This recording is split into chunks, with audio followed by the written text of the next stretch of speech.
سلام به همه بینندگان کانال پلی پاوز. امروز سراغ یکی از پرسر و صداترین و پرطرفدارترین سریال های کره‌ای امسال میریم. سریال بازیچه محصول 2025.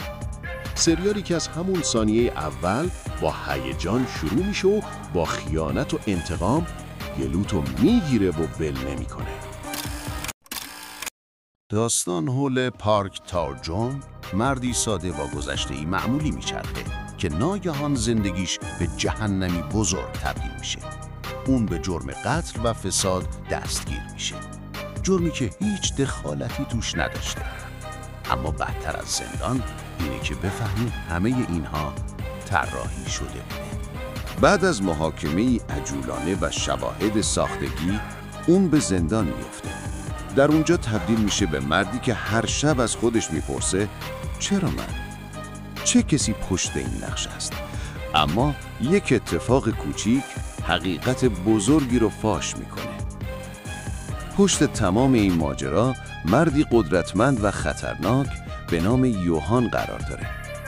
کسی که از سقوط زندگی تاو-جونگ خوشحاله و نقشه رو جوری با دقت طراحی کرده تا هیچ کس شک نکنه.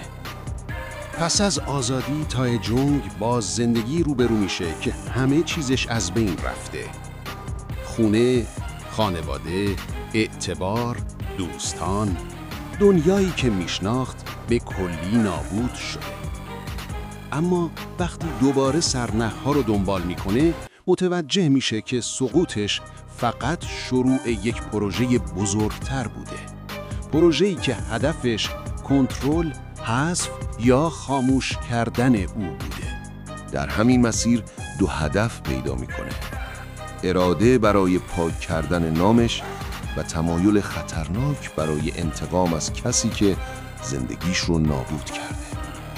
از اینجا به بعد سریال وارد دنیایی پر از تعقیب، دروغ، درگیری، خیانت‌های پشت پرده و تصمیم‌های سخت میشه. اگه تا اینجا یه ویدیو رو تماشا کردید و پسندیدید، خوشحال میشم ویدیو رو لایک و کانال رو دنبال کنید تا همدیگر رو توی شلوغی یوتیوب گم نکنیم.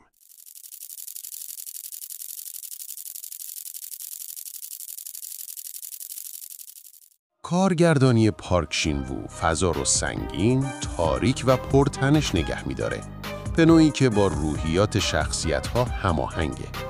بازی چانگ ووک در نقش تاو-جونگ یکی از بهترین اجراهای کارنامه اوست. ترکیب شکنندگی و خشم. در مقابل کیونگ سو شخصیتی آرام اما خطرناک را با ظرافت ارائه می‌کند. نقاط قوت: داستانی پرلایه با پیچش‌های مداوم.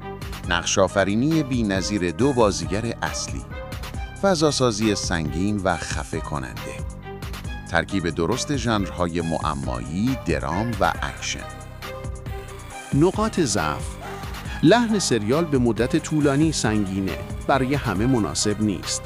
با اینکه پیچش‌های خوبی داره، اما تو میانه سریال ممکنه کمی قابل پیش بینی بشه.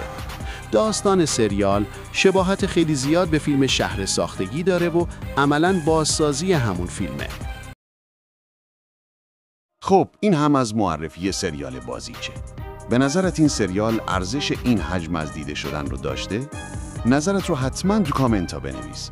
در پایان کانال پلی پاز رو دنبال کن چون در جریان بهترین فیلم و سریال ها قرار میگیری.